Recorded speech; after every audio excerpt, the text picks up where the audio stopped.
কাম করতেছিস আমার কথা বলে চল ভাই রাখছে না শুরু কর দাদা অনেকে নিয়ে আইছি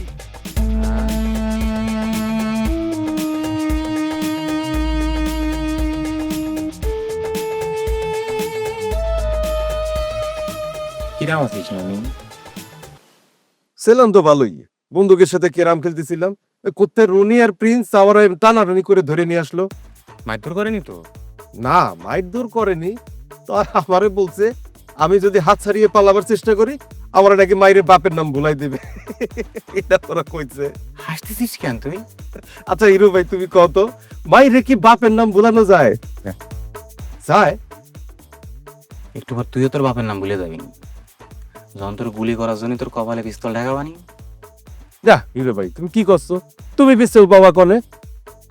প্রিন্স জি ভাই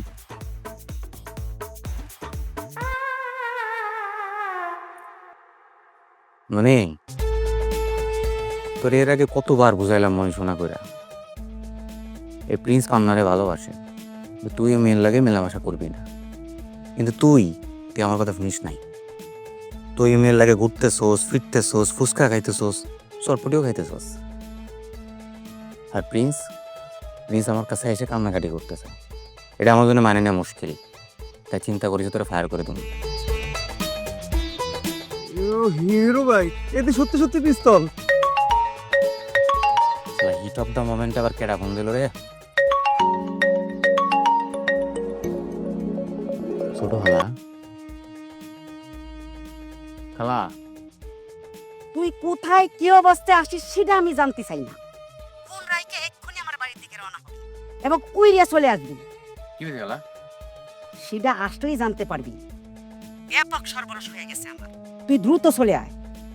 ঠিক আছে। আর শোন, আসার সময় যন্ত্রপাতি নিয়ে আসবি, লাগতে পারে। রাখলাম। প্রিন্স জি ভাই গুলি কটা আছে রে? একটা আছে ভাই। হ্যাঁ জি ভাই একটা আছে। তুই যে কি করিস না প্রিন্স, তুই বলবি না আমার যে গুলি নাই? গুলি আনা রাখতে পারতাম না? সরি ভাই। তোর কপালটা ভালো রে ননি, গুলির সংকট। একটা গুলি আছে আর এই গুলিটা আমার অন্য কাজে লাগবে। আজকে গুলির শর্টেজের কারণে তুই পাইছে গেলি, কিন্তু চিরদিন না। তোর আজকে লাস্ট চান্স দিচ্ছি আমি, পান্নার জীবনেতে সরে যাও, নাহলে কিন্তু গুলি আনায়। প্রিন্স ধর।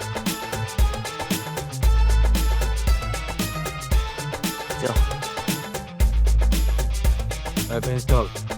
জি ভাই ওঠেন। রনি ওঠ।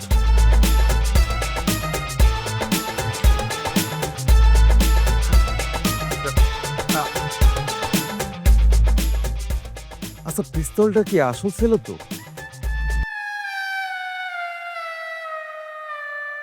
সবাই মিলে আমার একটা বজবাটের মধ্যে ফেলতে যাচ্ছে, বুঝতে পারতেছি না চালটা কিটা চালতেছে। সত্যি সোমালি এরকম একটা কথা বলতে পারে নাকি তারা দিয়ে কেউ বলাচ্ছে? তাহলে কিটা হতে পারে? আমার মা, মামা, তাহলে কি মামি? কথা করছিস না কিসের জন্য? এরকম একটা দিন দেখার জন্য তোর আব্বা আমার এই সংসারে রেখে গিয়েছে? আমি তো ভাবতে পারতেছি রে, তুই আমার পেটের চাওয়াল হয়ে এরকম একটা কাজ কি করে করলি রে গালে? আমি যদি একটু টের পেতাম তুই তোর বাপের নাম ডুবাবি, তাহলে পরে আতুর ঘরে নুন কারি তোর আমি মাইরে ফেলতাম।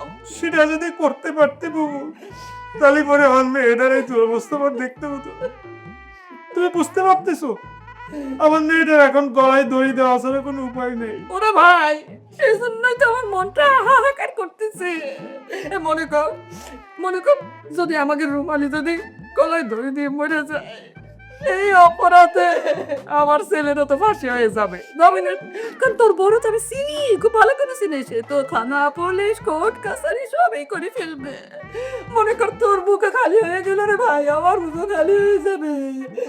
তারপরে ভাই বোন বাঁচবো কি করে? আমি জানি না বাবু, আমি জানি না। মায়ের শোকে আমি নিজেও গলায় দড়ি দিতে পারি। ভাই কি করছে? দড়ি কলম একটু বেশি করে কিনবি, আমার ছেলের পাশে হয়ে যাবে, আমি বেঁচে থাকবো এই দুনিয়ায়, আমিও গলায় দড়ি দিয়ে মরে যাবো। এরা তো কেউ গলায় দড়ি যাওয়া পর্যন্ত চলে যাচ্ছে। মেয়ে গলায় দড়ি দেবে, বাপ গলায় দড়ি দেবে, আমার ফাঁসি হবে।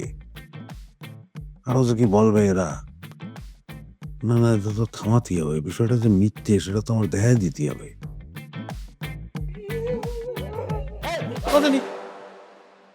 তোমাদের কিছু করতে হবে না, যা করার আমি করবো। তুই করবি মানে? তার মানে তুই রুমালিরে গ্রহণ করতেছিস, মানে বিয়ে করতেছিস? ওই যে, করতেছি তো, হ্যাঁ করতেছো। এ না, কথা কাছিস নাকি? কথা নিয়ে যাচ্ছিস? আরে কষ্ট লাগতেছে খালা, কষ্ট লাগতেছে আমার। যারা আমি রাজরানী করে বা আমার মাথায় তুলে রাখতে চাইলাম, সে আজকে কলঙ্কের কালি গায়ে লাগে মরে যেতে চাইতেছে।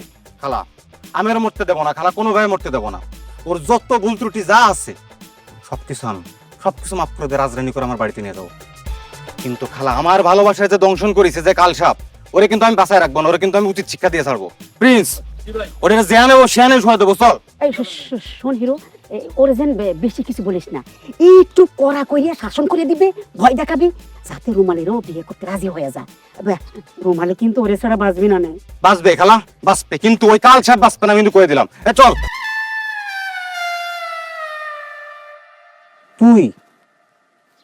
তুই এই হিরো মামুনের ভালোবাসারে কলঙ্কিত করে দিয়েছিস। তোরে যে আমি কি করব। এই প্লিজ মালটা দে তো। ভাই ভাই গুলি কিন্তু একটাই আছে। আরে ওর জন্য একটাই যথেষ্ট।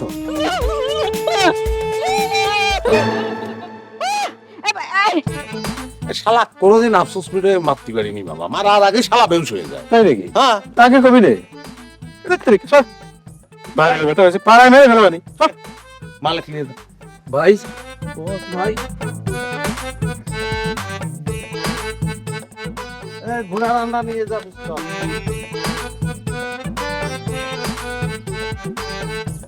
নিজের মেয়ের কলঙ্কের কথা যে জনে জনে বলে বেড়াচ্ছেন, আর পাতি মাস্টার ডাইকে আনতে লজ্জা করে না? বিচার বিবেচনা সব কি ধুয়ে খাই ফেলেছে না? তুমি আমার মেয়ে যে সর্বনাশ করেছো, তাতে বিবেক বিবেচনা সব ইন্নালিল্লাহ হয়ে গেছে। বুঝলাম, তো তাই বলে এইসব এই পাতি মাস্টার ডাইকে আনবেন? হ্যাঁ, আর যে ঘটনার কথা রসায় বলে বেড়াচ্ছেন, সেই ঘটনা যদি সত্যি হয় তাহলে তার জন্য কি আমি একলা দায়ী? আপনার মেয়ে দায়ী না? হ্যাঁ, তো তারে মারার জন্য গুন্ডা রাখতেছেন না কেন? কেন তারা মারতে যাবো কিসের জন্য? সে তো আর তোমার অস্বীকার করতেছে না, তুমি তারে পথে নামায়া এখন অস্বীকার করতেছো। তাহলে মামলা হচ্ছে এই স্বীকার আর অস্বীকারের। হ্যাঁ, তো সেই মামলা মিটানোর জন্যই আইছি, বুঝছেন? এ রুমালি, না, তুমি আমার মেয়ের কাছে যাবি না।